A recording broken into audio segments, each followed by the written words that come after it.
The main event.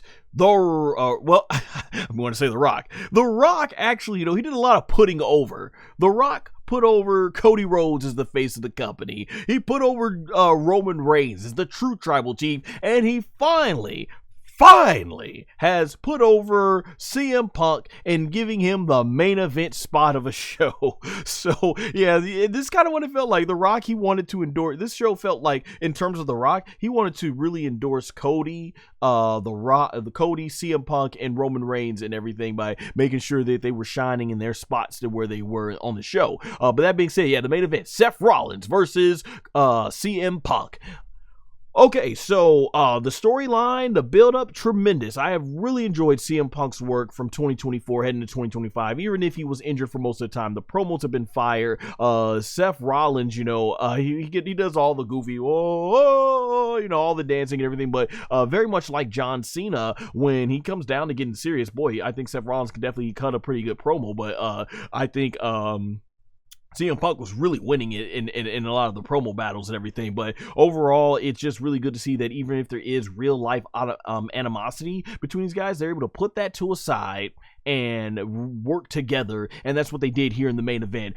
They put on what I thought was a really great match. It had some great counters. You saw CM Punk jumping over the top rope, basically doing some risks that we didn't see him doing a lot, because I'm thinking he might wanted to take it easy. But in this one, Punk was definitely taking some pretty big bumps and everything, and you get concerned because you're hoping that nothing's gonna tear and everything. But overall, Punk has kept himself healthy, and I'm glad to see it because I want to see CM Punk in his career in big time fashion in WWE. And yeah, him and Seth were going at it. They were really hitting each other with their finishers. Man, there was one point Seth really nailed CM Punk with his go to sleep, and bam, after that, man, CM Punk, he ended up kicking out of that, and we saw CM Punk hit Seth Rollins with the curb stomp. So they were going Rock and Stone Cold WrestleMania style, how they would do each other's finisher moves to one another.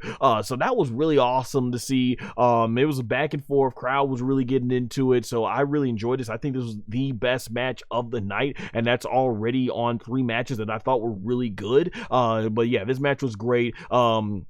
There were so many false finishes at the end where it looked like, okay, they're going to have Punk lose. Oh, they're going to have Seth Rollins lose. Oh, no, here it was going back and forth, and it was really great to see. But in the end, CM Punk actually ends up nailing the go to sleep to Seth Rollins and scores the clean 1, 2, 3. CM Punk is your winner. I don't know if this is going to be one and done, or if they're finally just going to move on from this feud and head for WrestleMania. But yeah, it was cool to see CM Punk get the big win. This was his first main event in a while. I think first time wrestling on Raw, period, since 2014 when he faced Billy Gunn. I think it was shortly before the Royal Rumble 2014. So that was really cool to see. Punk looked great. He did a great job of selling it, and that's the thing. Like, sometimes you don't know if Punk is injured for real or not, just because he is that good of a seller. So that is something for you for sure. Now, when it comes to CM Punk, I noticed this spot, and this goes back to what I talk about, the professionalism. There's a spot right after he's done pinning him. CM Punk sort of buries his face into Seth Rollins' neck, and you can tell that this is probably where he's having a moment just to talk to him, but he's wanted to keep it sealed and everything. And he's probably having a moment with him, just thanking him that they were able to put their stuff aside and make some money together and do business and stuff like that. And it goes back to, man, AEW, communication is key. And I think what we just saw in here, this is what happens when communication is key. CM Punk, Drew McIntyre, Seth Rollins, these guys those 2 guys didn't like CM Punk, but they put those differences aside, use what they felt in real life, translated into the storyline, and made some absolute bangers. I think the matches he's had with Drew, the match he had here, CM Punk's given us 4 bangers now, just fantastic. The fact that they were able to put that aside and show their professionalism shows really what could have been in AEW. Imagine if, with whatever went down with CM CM Punk, the Bucks, Hangman, and Kenny Omega and Tony Khan, had they just been able to, hey, communicate, had it been able to get to the point where they could communicate this, man, imagine where we could be here. But it wasn't meant to be, and hey, Tony Khan had to make the decision that he had to make. But WWE, they certainly reap the benefits of it, and I'm glad they were able to see things here.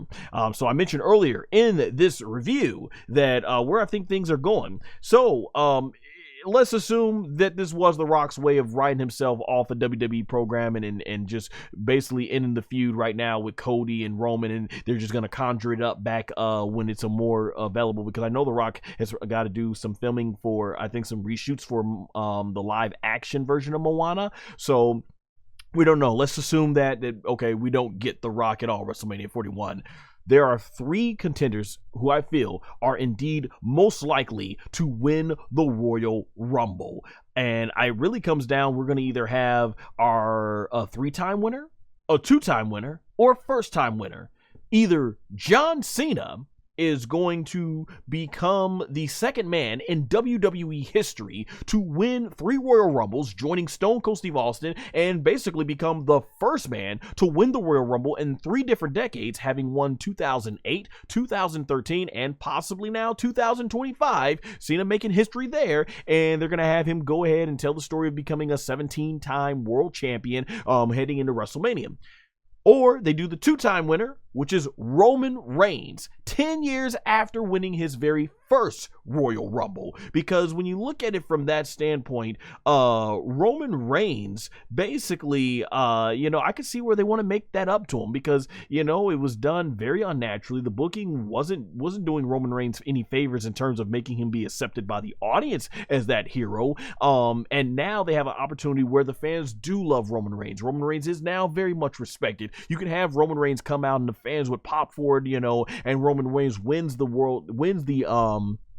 Roman Reigns goes on and wins he goes on to win the Royal Rumble. And personally, I've mentioned several times here on my own channel, I'm not a fan of the repeat winners, even though, obviously Stone Cold won 3 of them. I just felt like just at a certain period after several years, in like as you got into 2000s and 2010s, like there was so much talent on the roster that, hey, let's give this guy a big win. But I actually wouldn't mind if Roman did win the Royal Rumble for a 2nd time and get that much deserved, truly more natural feeling Royal Rumble booking victory and everything. So I wouldn't mind seeing that again. Or we get what I hope most is a 1st-time winner. That man right there, CM Punk. Man, I want to see CM Punk go ahead and win the Royal Rumble. I want to see him do that, finally get that win. I thought he should have won last year. Yeah, he would have got injured and he would have had to go back to Cody Rhodes anyway, but I felt, hey, Cody won it already. Let's see CM Punk get that win. But, of course, CM Punk might not even care. He just might want that main event of WrestleMania. So, if you're going to have 1 or 2 on your accolades, what's it going to be? Do you want that CM? Do you want the main event of WrestleMania, or do you want to, hey, I want a Royal Rumble? So, yeah, I guess WrestleMania. So, I mean, if CM Punk's cool with it, I'm cool with it too. So, yeah, but those got to be the top 3 favorites for the men's Royal Rumble. It's got to be John Cena for the 3rd time, Roman Reigns for the 2nd time, or CM Punk for the 1st time. I'm looking forward to it. Like I said, I'm going to be there in person to witness my very first ever Royal Rumble, because I've been to all the other 3 big shows. Now, this will be the 4th one. I'm really excited to look forward. So, it's going to be interesting. Overall, I thought the very first Monday Night Raw on Netflix, I watched it on demand. I did not watch it live stream, but from what everybody was saying, the stream was very smooth. I thought it was a good show. Definitely not a bad show. One of the greatest Raws of all time. One of the most historic Raws of all time. And it's cool to see CM Punk got to main event that. And the ratings came in for, as far as the viewership, 4.9 million viewers tuned in. Woo! That's some attitude error ratings right there. That just goes to show you just how many people are streaming now compared to just cable. I haven't had cable in almost 11 years. So yeah, that's pretty cool to see. So yeah, WWE still booming. Even if we don't get The Rock and Roman, Rock and Cody, WWE is still hot right now. So I'm very much looking forward to seeing where things end up going.